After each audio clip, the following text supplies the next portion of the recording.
All right. Hey, welcome to the Extra Point Podcast, man, where we talk Falcons football all the time, man. As you know, this is your boy Tonio, aka Terror Artist 404 for the Matter community, man. But make sure y'all like this stream, my bad. Like our videos, subscribe to the channel if you want to hear about Falcons talk all the time. Like I said, I'm Tonio Terror Artist 404. And to my left would look like my right, but he's to my left. What's going on, everybody? It's your boy Rashad. Y'all already know you can get at me on Twitter at LowG29_. Again, that's on Twitter at LowG29_. Once again, it's Rashad, man. You already know we finna jump to this Ridley situation. That's just. I'm gonna let you take this topic off, and I'm gonna go on in. This wasn't no planned show. It wasn't. This was one of those shows that just happened. We got the news outbreak at work. Man. What in the world, Bo? What's going on? Big Low Country Sports, man. Y'all make sure y'all go check him out. I know he gonna be live probably a little bit, later on. Salute to the brother right there, man. One of the best Falcons sports content creators to do it. But how I feel about this Calvin Ridley situation, though, it's just that feeling of after you done had somebody back for so long, after you done supported them. After you done, stuck by their side through their good times and their bad, you know that feeling, and then they just stab you right in the neck, stab you right in the back, for the kill shot. Yeah.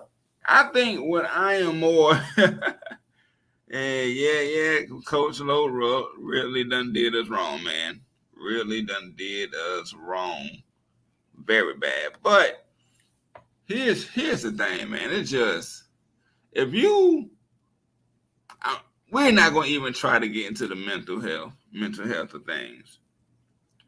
You're a professional athlete, NFL player, a known NFL player at that. Now, I'm pretty sure it's somewhere in the contracts. I'm pretty sure, it's already been told to you, rookie imposium, probably some things that they tell you that you can and cannot do.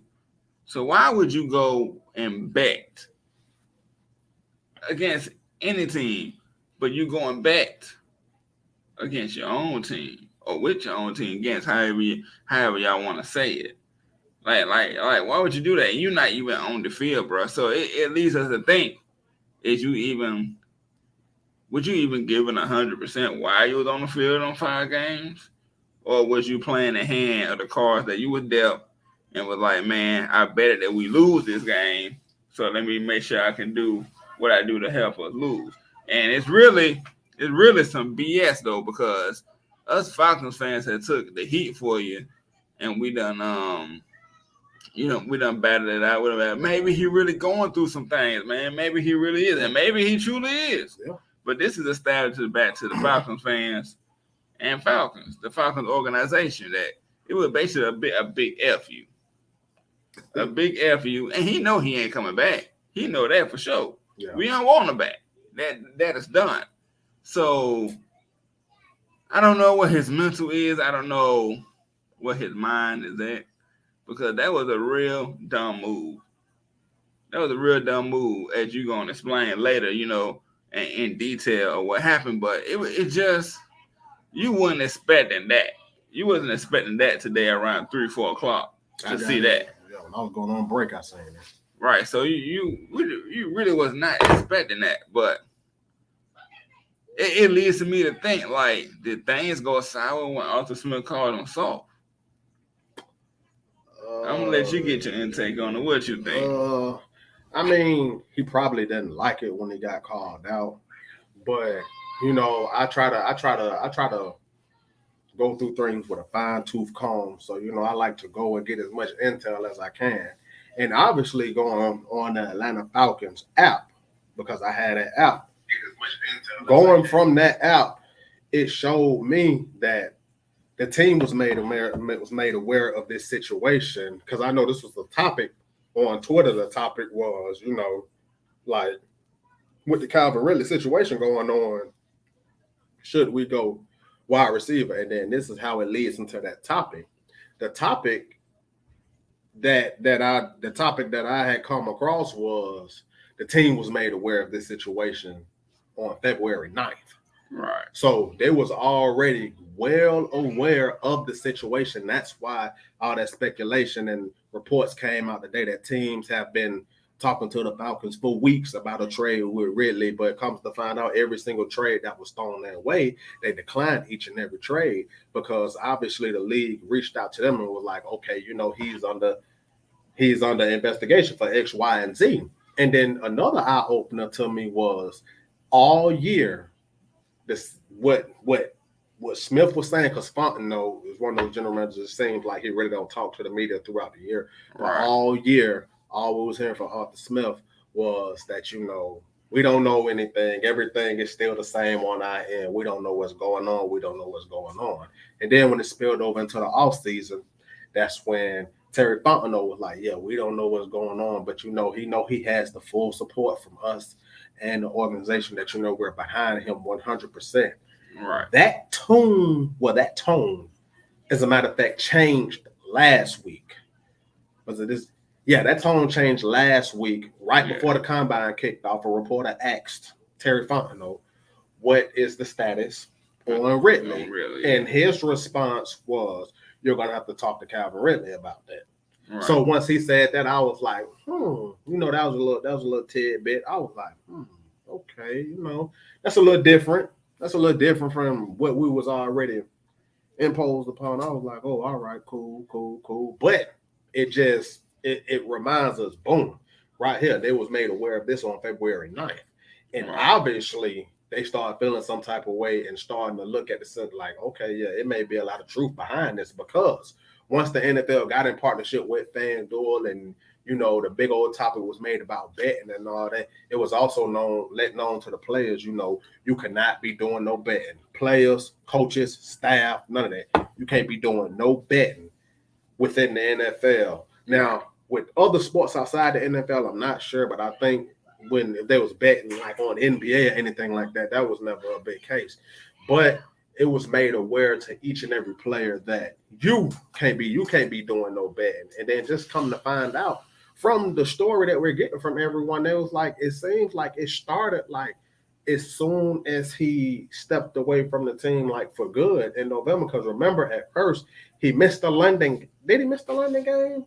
Yeah, he missed the London game because of I guess that situation. But then he came back and played in the Miami game. Yes, he did. So we was thinking, okay, it wasn't nothing too serious. But then right before the Carolina game, he stepped away, and then we ain't see him no more. Right. We ain't see him no more from that point on. Now, that was the day of Halloween. That was the very last day of October. Right. Now, from stories that I have read and from here at NFL Network, this all started trickling over into November. So was he already partaking in that beforehand? I don't think he was, because FanDuel tracks all the way back to when it first started, that's showing on their end, which was over in November. So it looked like that was just something that, he started doing. But my whole thing is, some people may laugh when I say this, but like, I honestly felt like something was going on, because for you're one of our all-star playmakers, and you're not playing, but you're still betting on us winning. Something's wrong now, because all we was really working with was pitch. Cordell Patterson, we didn't know what he was going to be.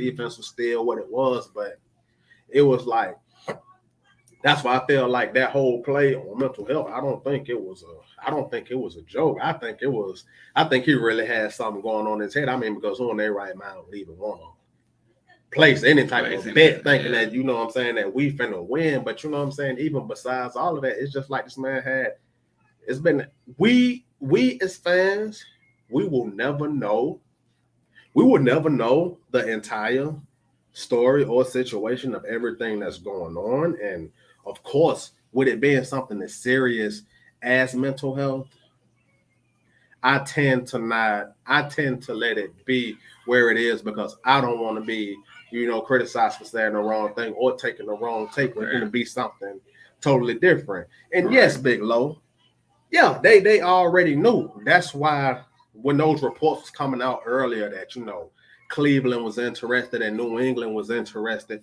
come to find out it was a host of other teams that was interested way beforehand. But every call that they received for weeks now, they declined each and every trade call that they was receiving. I don't know if those teams took it as, okay, what we're offering is not enough. But I think those teams probably thought that because I felt like with the Falcons couldn't really release no type of information without having full clarity from the NFL. And that would be like they're jumping the gun and putting a narrative on someone when that's not the truth. Now that the truth has fully come out, now teams see why Atlanta pulled back and declined each and every trade. And I would say, man, big ups to Terry Fontenot, Arthur Smith, and that entire front office, man, because they could have easily, knowing this situation was going on, traded him to another team, had that team end up dealing with it, and then boom, right there, you done stained yourself for the rest of your tenure here. Ain't nobody going to trade, which people going to look at you sideways, and then we don't even know if some type of penalty by the NFL would have came down on the Falcons for moving forward, doing something like that. I mean, that could have been a situation where they could have did what the NBA did when Chris Paul was trying to go to the Lakers. They could have probably got in and boom, vetoed the trade in the team. The other team would have been like, what the fuck? Oh, man, excuse my language, like what's going on? But we already know, we already know what it is that's going on our end. So I'm like, man, it's a lot. And I was like, he really did himself. No, he did himself no good deed by, tweeting after each and everything, talking about, oh, well, basically, I got a whole nother year off to be healthy, then putting LOL at the end of it. I'm like, man, it's not no laughing matter, man, because now I feel like you're digging yourself in that much of a hole. Like, it's really time to seek help. Because it's not a laughing matter. Like, man, you had a lot of people who was behind you, fully behind you, supporting you 100%. Then you had some other people who was just like, didn't really take no heed. So it was just like, yeah, man, whatever. You just don't want to play all that. So it was a lot of speculation. I was the one I intended to stay neutral, but my only thing is, if mental health was involved, you're making it real hard for other people to actually still roll with that narrative because of how you're acting on the back end of it. I'm witnessing someone who's panicking. Oh yeah, he's in the panic state. He backpedaling. Yeah, who's panicking and trying to make right. And I'm like, the only way things are made right, like get away from social media and really seek some help because it's. But I'm like, play some parlay bets and all that, man. Like you already knew, and I'm like. And my thing is, this is a situation where you already know you're not supposed to do it. Now, I agree with what Damian Woody said earlier, and a lot of people said the same thing after that. There's a lot of players in the league that's doing that exact same thing, which is bad. But guess what, though? They're not giving up their information. They can be having a cousin or something like that, using theirs or a family member like that by the simple fact, that's why I was like, I think something is really wrong because for him to use all his actual information, knowing they could track him, knowing this situation, and you still went forward with it. It was like you either didn't care or I don't know what else it could be. You really didn't care, or you really you just that gone to where it's like, whatever. My whole thing is, man, like, okay, the upside to it is it frees up $11 million in cap space, which is something that we sorely needed. It kills the trade bait part situation, but this is another thing I'm gonna bring up. I'm gonna jump back to when people was like, was we gonna does that change our draft board? Does that put wide receiver at the top of our draft board? The reason why I say it doesn't, and the reason why I feel like the draft board stays the same is because the team knew about this, like I said, back on February 9th. They could have easily changed course and went another route. And I think the team also went into it knowing there's a situation where this man could be gone. So they already gave themselves a head up to where this is a situation that could turn sour at any moment. So let's get out in front of it. So I think this team already knew that. So their draft board, of course, if it would have came back to be false, then okay, a lot of things may change. But I just feel like as a whole, the draft board completely stays the same because they knew what the outcome of it being true would bring. And then by them also, denying every trade, they started having some type of validity on their end, starting to believe that. So I feel like, draft board still stays the same. I feel like they're either going to go defense at number 8 or they're going to trade back. And the only way I feel like a trade back will happen is if they're trying to gain extra capital and someone is willing to move up, or they may just stay still at 8 and and go with BPA right there. Either way, I really wouldn't have no problem. I really won't have no problem whichever way they do it. I mean, of course, I would want more draft capital, but at the same time, with the way this top 10 is looking crazy because it's all over the place. They got Thibodeau all over the place. They got Sauce Gardner all over the place. They got people all over the place. We still got Stingley. Whose pro day is coming up on April 6th. And then Andrew Booth, his is supposed to be next week, but we don't need. Well, no, matter of fact, this week. Sometime this week, but we don't even know if he's going to be fully healthy for that. So, Jermaine Johnson's of the world. Some people know mock Trayvon Walker in the top 10, which I love Trayvon Walker, but that's too high for me. And it's just all over the place. I would just hope that with Fontenot fully having that year of self-scouting and self-evaluation in here, other than having to come right in here and hit the ground running, I would hope, that they have a clear-cut plan on what it is that they want to do moving forward. This right here is this is an unfortunate situation because first Julio, what I'm saying? Unfortunate. What's going on with the Alabama receivers? I have no idea. And I really don't. And it's like these guys are making me scared of Mechie and Jameson. And I know I can't put that on everybody. You know what I'm saying? It's just a little key. But I'm just like, it's a situation that Will's going to have to address whether Ridley was on this team or not, as far as like wide receiver. But I just feel like, if we're going to move forward the way things are, you got to start building your defense. You can move forward with competent receivers. And then at the end of the day, guys, he doesn't fit Arthur Smith's scheme.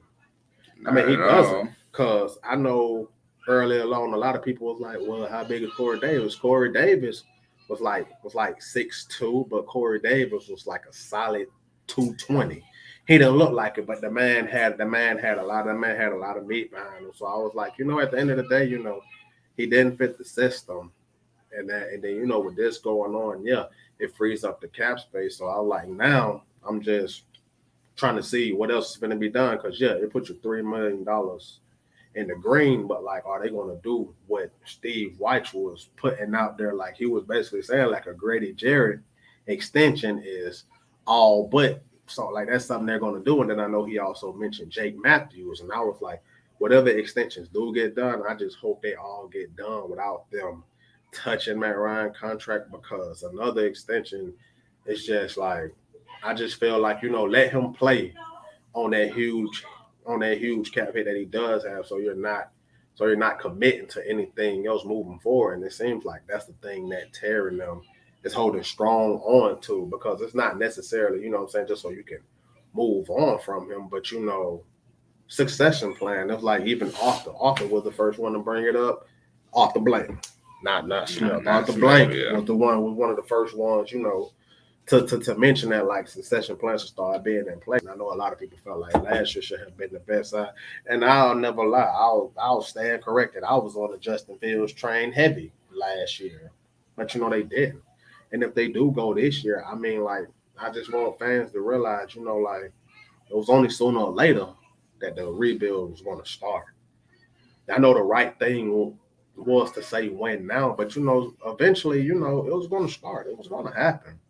And I was like, don't be afraid to change. Like, don't be afraid to change, because like, how many times have we just sat on our hands and just watched good pieces, sign other places or we draft the wrong way. I just feel like with these guys, like the Kyle Smiths and Ryan Pace for later on in the draft, and just guys of that nature, and then just Terry being around the winning culture he did have out there with the ops. I would just hope it all comes full circle, and then over the years, we actually build a legitimate team, a legitimate squad. Man, I just want to see, I just want to see what's going on, Brandon. Big shouts out to Brandon Griswold. What's Brandon going on? Griswold, what's good? What's good? Going on, Appreciate you coming on in, man. Appreciate you coming on in on this crazy, but exciting, but crazy news and live stream that we got going on here. See, here's the thing. Here's the thing with me with Ridley is what, 27 now? 27. He's 27 now. So he's turning 28. He's going to be 28. I'll be able to find out for you too. And possibly suspended. Not possibly. He's going to be suspended, but he's going to be possibly 28 years old suspended, right?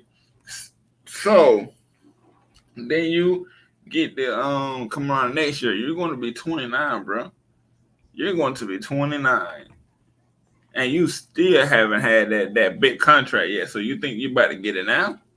No, a team gonna sign you to like maybe a minimum 2-3 year deal, and if that, and then he turns 28. Oh well, he turns 28 towards the end of the year. He turns 28 on December 20th. So he's gonna basically be 28 years old, and he's gonna come back towards the end of the season, towards the end of that next season, be 29. Time is not on your side. You basically done F all that up. If you would have stayed course with the Falcons, I believe you was going to get that big money or, at least a formidable amount of money. But he done messed all that up, man. What you think about that, Rashad? Oh, I feel like any chance of saving face or anything like that, I feel like those days are long gone. I always felt like once it got put out there that, a fresh start was needed. I felt like that was going to be the route, But, of course, like we both said, we can't expect that this situation right here is going to happen. But I just feel like, even if they do reinstate him next year, I just feel like, if they can cut ties before that, I feel like that's what Atlanta's going to do because, like, they're finna mold this team completely into the guys that they want, the guys they draft, the guys that they bring in, those pieces. So I feel like, it does them a disservice, because of everything that is going on. So I'm like, that along with it, still being a fresh new regime, he's not their guy. So I just feel like, it's not going to work in his favor the way he would want it to. Yeah, it's not going to work that way. So I'm like, man, like, what can you do? He done messed himself up, not only with the Falcons, but every other 31 team. Because now they're gonna feel like, okay, are you gonna do this to us? Are you gonna quit on us? Because I look at it like this. Okay, let's just say they do release him. Let's just say they do release him, and then and then the league still reinstates him. The things that you're going to have to deal with, okay, the team is like, okay, yeah, we can still say you're fairly young, kind of fresh because you've been out of the league for a year. But their mindset is going to be, are you still in football shape? Is your mental okay? Or is your gambling situation behind you? And I feel like it'll be a situation where it's a vet minimum, but with a lot of clauses into it. As soon as they see one red flag, boom. You gone. You know what I'm saying? They done with you. And I just feel like situations like this, man, they can mess you up for the long haul. And now I feel like all the tweeting that he was doing and all that, it was a panicking situation because he probably would have never thought that it would have got blown up this way. But when their head is just everywhere, they never do think that way. You really can't blame them because, they just going off. It's just going off of emotion. They still human at the end of the day. And I'm like, man, like the reason my thing is, I did call myself, being furious with him. And I'm furious with the decision he made, but it just really pissed me off because I was like, boom, that was potentially trade value. I'm talking about very good trade value. Very good. And that I'm talking about very good trade value, and then it's just boom. What's up with my Alabama receivers and fucking up good trade value? Is it an Alabama thing, y'all? Y'all can be honest. Is it the Alabama thing now, man? But like you said, you can't put that on. I don't want to rub there right now, but see these guys from here. they don't do that. These guys don't do that. Hey man, it just ain't reported yet. No, ain't nothing to report. What you mean ain't reported yet? Ain't nothing to report. Man, it is out there somewhere. Somebody out there like that. None of them. But yeah, man, coming from an Alabama fan, I watched this man play at Alabama. Then he came over, got drafted to my favorite. Hey, bit low. Get him bit low. Hey, wait. What's up? Why she said this is a sticky situation? It's very 50-50 sticky situation. Get him low. I could officially say, hey, by Bama for Calvin Ridley. No. Y'all got that with him. I was thinking about that in the car driving home, and I knew you was gonna say it once we hit live. But yes, he was paid by Bama. But I watched him play in Alabama, then come to Atlanta and play in Atlanta, and I did not see none of this. I did not see us getting this type of guy coming into Atlanta. So, do you think for him becoming like perennial? Hey, look, my wife look dead. Go Falcons, that's right. And boo them all. You already know how we feel about that. But do you think it's a situation that he's not used to losing? Do you think that cultural shock of that? I would say he's not used to losing, which was something he had to. That I would say that, but also you got to think about it like this: it wasn't so much put on his shoulders as well. When he came through the doors, you still had Julio Jones, Muhammad Sanu, Taylor Gabriel. The only guy that you lost out of your receiving corps was Aldrin Robinson. But he came in and slid into the number 2 spot easily. So easy if they wasn't targeting him like that right off the bat. You still had to prepare for Sanu, Ridley, Gabriel, Austin Hooper was still at that time. You still had the game plan for those guys before getting to him. Yeah. And then of course, his coming out game was against the Saints. That was his coming out. That was his coming out game, but my whole thing, what's she saying? Where you so Falcons, where you so bad you bet against your own team. Hey, what is that? Hey. I know we ain't talking about nothing illegal going on over I'd here. Rather guess what? I bet against my team because I know they're gonna lose, but I ain't putting boundaries on folks because I want to win game. Kill the head, the bottom will fall. Remember that saying. I ain't doing that. I ain't so toe up in the front office. I'm still paying Drew Brees. I ain't out here looking crazy trying to call that man out of retirement. We ain't doing all that. Oh, I can go for days now. you go ahead. You go ahead now. There's a turn to a whole nother string, huh?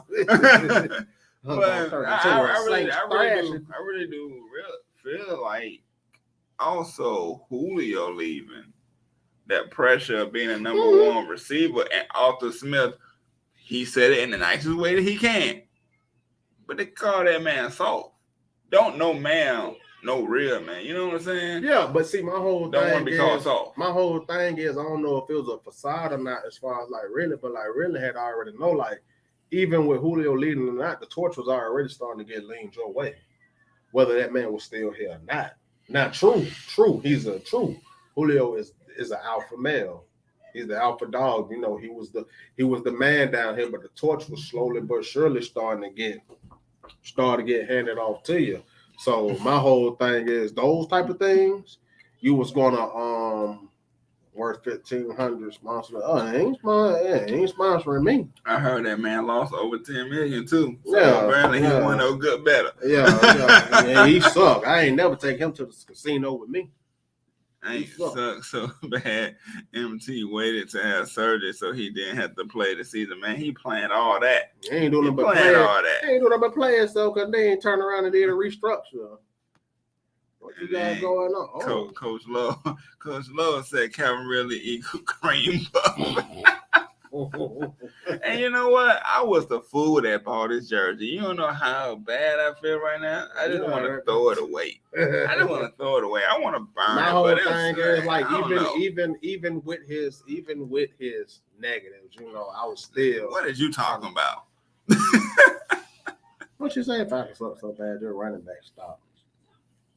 Oh, okay. Yeah. Well, you know what? We suck so bad because our running back stopped. Y'all suck so bad that your coach left. Y'all, let me get off y'all before I go off on the tangent. Drew Brees didn't have no hair while he was playing with the Saints. Now he in the booth with all the hair in the world, man. He's stress free. Living my best life. I ain't playing out there with them Saints. I'm living my best life. He out there running around with his kids. Gonna call that man, trying to call him out of retirement because y'all suck. But yes.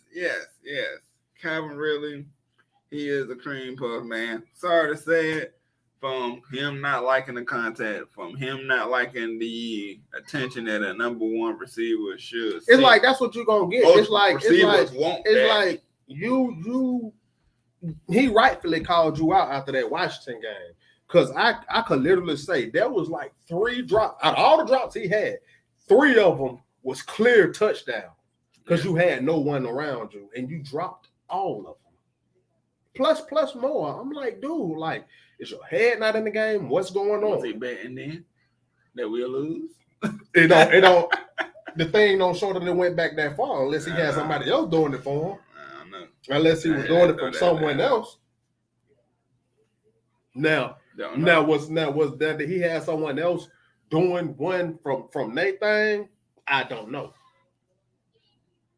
Possibly. But him mentally, that someone else. You know what he should have did? He should have got with Kevin Durant. Kevin Durant know how to make burner accounts, so he probably would have made him a fake something, man, and made it work. For all we know, man, how we know this wasn't all part of his thing is to get on about it. I mean, you really might be if that was part of your plan, it's kind of like a dumb way to go about it because you just got suspended a whole year for it, and people gonna start looking at you sideways. So, ain't no pay coming your way. Hold on. Juvenile ain't so bad. They blame. Yeah, they still do to this day. Yeah, they still do. When the Saints go marching back, they still do. They still do. And Coach Lowe said, "Juvenile boys, Champagne inside lead high. Michael Thomas don't even want to play high. Alvin Kamara locked up in Vegas high. You hear that, huh?" So I think this is a question that I do want to ask to the people, and I want to ask you. We're talking about Calvin Ridley so much. What can the Falcons organization learn from this? Like, you know, we had the situation with Vic. And with the dog fight? With the dog fighting and stuff. And we went through all of that. Even though that's a whole different category. What can the Falcons learn from this situation to where they can look at players and hope that don't happen again? Well, you know, you're talking about situations that we just had bad luck on. Like, think about it. The whole Vic situation, cousin was a snake. Even though Vic was involved. So that was an unfortunate situation there. Bobby Petrino was just a sucker. You know, he you know what I'm saying? He was just a sucker, you know what I'm saying, want to leave in the night. You know, Julio Julio did that because he was just ready to go. He was ready to speed up the process. I don't know if he thought that we was moving too slow or something like that, but that was like want to speed up the process situation. And then really just went there. And I'm like, you can't, just from hindsight is 2020. So outright you can't expect that that's what people are gonna do. Like, let's just see. Like Vic, what was his red flags coming out? What was his red flags? What was his red flags coming out of Virginia? Virginia Tech. Virginia Tech. Did he really have any? I don't know that I can't remember. Bobby Petrino, I was just like, okay, that's the college route, but him and Vic, we thought it was gonna be a match made in heaven, but then boom, Vic went to jail. Julio, the only thing was, him being hurt was that like you would consider a red flag, but see what he did at the combine on a broke foot. And then it really wasn't no red flags. It was just like, oh, okay, you went and got somebody, you know what I'm saying? You just strengthened a position you was already a strength at. Right. So just if you just keep it all if you just keep it all even keel, you would have never expected that each one of those situations would have turned out that way. Right. It was just bad luck. But I would just hope, I'm hoping, because Vic was under a whole nother regime. Julio was under a whole nother regime. With Smith, and then Ridley under the Quint. All them guys was on different regimes. So with this new regime, from what it looked like they're just trying to, the people that they would keep from those previous regimes are guys who landed all on the field each and every game. Like Grady Jarrett can't help; he getting blocked by 3 people. Yeah, and he's still not getting home. Yeah, AJ Terrell came into his own. Fourier came into his own. Michael Walker came into his own. Isaiah Oliver showed you Dean Pease defense is tailor-made for him. So you have some gems in that bunch, but like the Deion Joneses of the world, who just, he shows that the athleticism and the attacking is still there, but he decides when he want to turn it on. Like, I've seen plenty of games that I can name throughout this year and the previous years where he's jogging on plays when he have someone dead to right. He'll have someone dead to right, but he's jogging on the play, so he don't care. But he be the same one every year in training camp, be showing out. Right. I'm talking about be showing. I'm like, you want to do this on the practice field? Why you want to do this on the playing field? Right. Now, with that restructure with his contract, because I talked about this in the last episode, that restructure with his contract this past year, it kind of put it up there. But I'm like, man, if you can get a 4th or a 5th form, I'm fine with that. And you have people who know his game. You got Dan Quinn out there in Dallas, DC. You got Jeff Ulbrich with the Jets, DC. You got Raheem Morris with the Rams, DC. Last time I checked, Rams need a linebacker. The Jets, I really don't know, besides Quentin Williams' brother at linebacker. And then Dallas got a plethora of linebackers. But, it can't none of their linebackers really do what Deion Jones' full capabilities are, which is sticking with running backs, or like Leighton is good, but you don't never know when he's going to be healthy. I really wouldn't even. Well, no, I take that back. Leighton, yeah, is still injury prone, but you look at what that boy name is that came out last year. What are you talking about? Michael Parsons. Oh yeah. Now Michael Parsons is that do it all.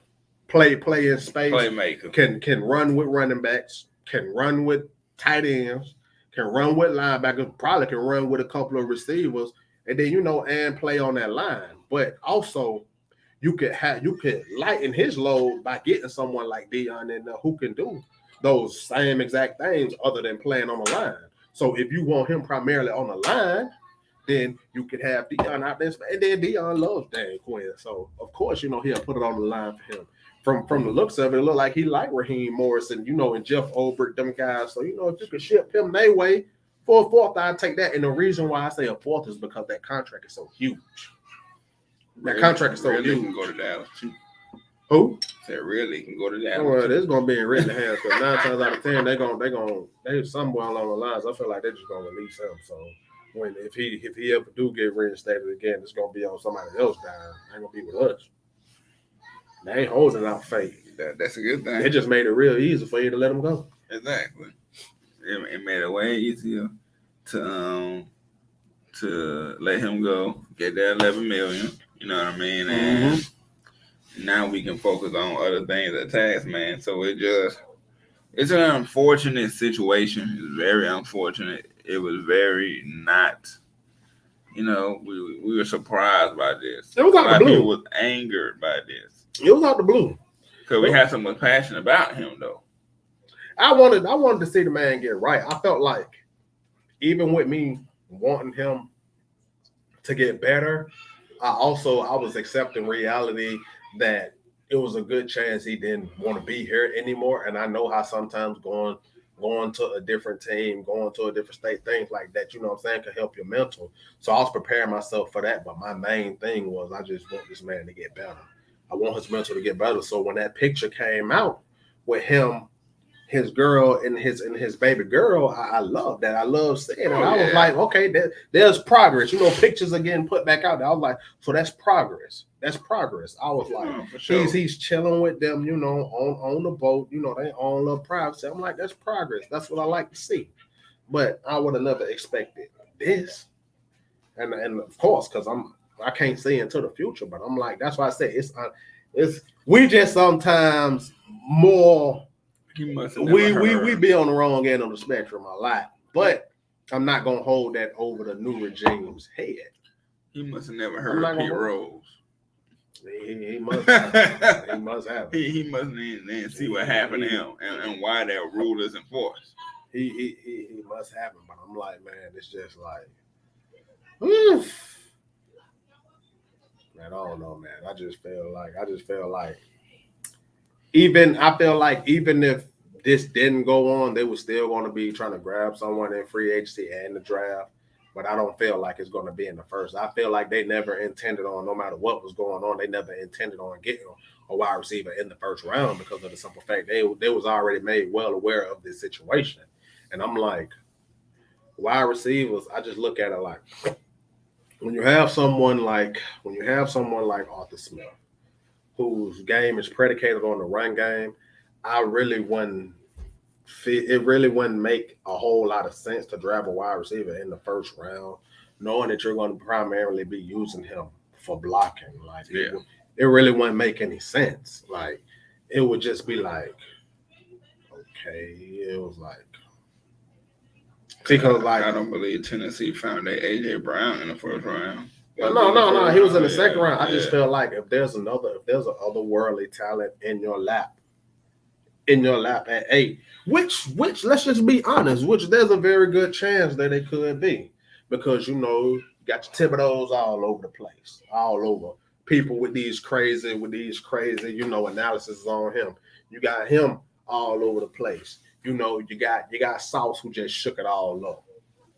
You got people talking Trevon Walker in it. You got Jordan Davis with his crazy combine. Him and Devontae White. You got Lewis Sign who just killed it on his second attempt at the 40, which ended up being his official. Yeah. You just had guys all over the place, and I just feel like, I'm not too worried about that Kyle Hamilton 4.5. They're like 4.57.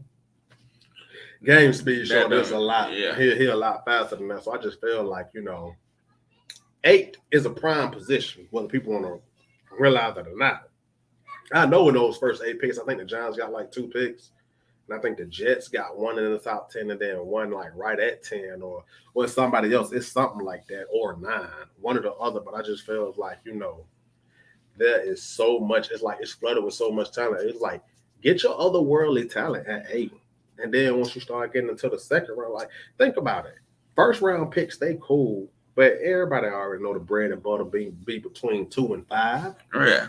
Between 2 and 5, you still got 2 second. You still got 2 second rounders. You got a 3rd rounder. You got a 4th rounder. You got a 5th rounder. I think they said we get a comp for Alex Mack, which would probably be like a 6. I ain't really too worried about that. But I'm just like, you can still get more draft compensation, you know what I'm saying, with the route that they're gonna take with Deion Jones, which I hope is a trade. Now, I really hope that's what it's gonna be with that. But I'm like, man, I'm just like, I want to wait and see, like, knowing that they got a full year of evaluation. I want to see the approach that they take, how they finna roll with this entire situation, what they finna do, who finna fall to them, and what trigger they finna pull. Are they finna trade back, or are they gonna stay put? I don't see no type of situation where you moving up, losing draft capital. I don't see that happening. Nah. But I also don't see. I honestly don't feel. I feel like if it's a lot of guys that fall to them right at 8, I feel like they're gonna pull the trigger on them. Because I just feel like this defense as a whole in this draft is very deep, and there's a lot of depth pieces on this chart that could be potential starters coming out this draft. Like, this is going to be a very interesting draft, and I can't wait. I can't wait, because I feel like this one right here, you're gonna start seeing the makeup of this roster coming into form, especially with the cap actually being set at 208. So, like I said earlier, I feel like we're $3 million in the green, but you get a couple of extensions like with AKA Graded, AKA Jake. You can open up a real good amount of space. Oh yeah, they can get real creative with it. So I just I want to see what it is that they finna do. I'm excited more than anything else. Like, I'm not even gonna let this really situation, bring me down at all, because it's the name of the game. Sometimes that happens. Yeah. And all the time it's the Falcons. It's the name of the game, man. You can't help it. Also let us know in the comment section, whether you see this stream while you're on here or when it get posted. You let us know, man, how y'all feel about the Calvin Ridley situation as well.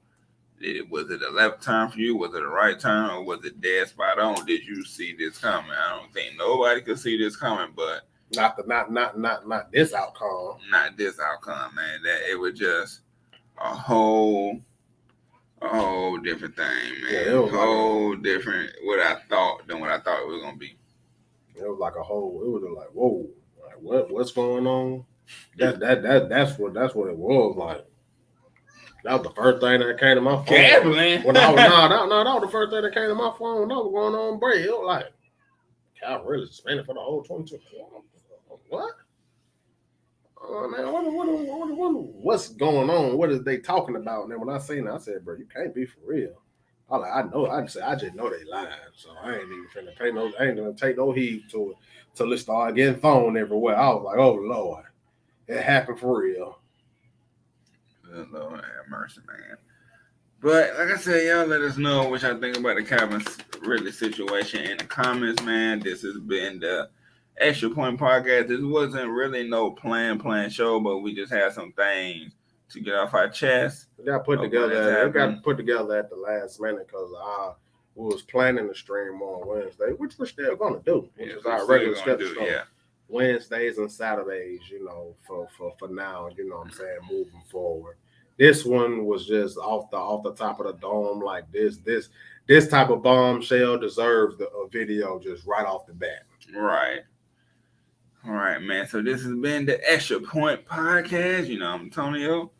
This is Rashad. Remember, follow me on Twitter at LowG29_. Again, that's at LowG29_. And if you need to spell that, it's LILG 29_. All lowercase, LowG, LILG 29_. And like I said, in previous live stream, previous videos, if you want the smoking Madden, or if you just like some good Madden content, subscribe to Terry Artist 404. The link to his Twitter and to my my YouTube channel is going to be in the description below once this is posted, man. So, just support us. But we appreciate y'all. We appreciate everybody that watched, everybody that commented, everybody that liked. The new subscribers, appreciate it all. Y'all really doing a fantastic job. And let's keep this thing going. Let's keep this show on the road, man. This has been the Extra Point Podcast. And we out.